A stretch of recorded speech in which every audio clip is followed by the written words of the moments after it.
再来看民进党宜兰县长的候选人江聪燕，伫个罗东来举办造势活动。总统蔡英文是第5届来到宜兰甲徛台，也毋过总统咧呼吁选民爱甲票投予江聪燕的时阵，是甲江聪燕讲做是单后票。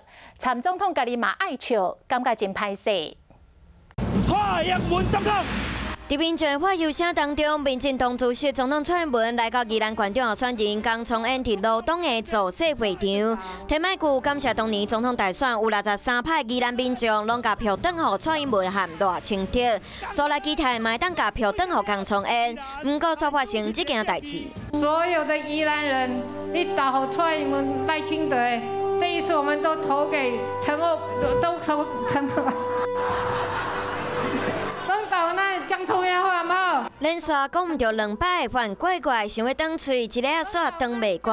这下总统家己嘛笑出来，徛伫边的江聪燕也是微微啊笑，安尼较袂冷场。总统嘛赶紧解说，因为顶届是陈欧博甲我咧选立委，咱做伙选的，所以一时之间要转换一下啦，哈。小插曲互场面留下爱叫，说江聪燕嘛真大方来回应，是因为蔡英文总统。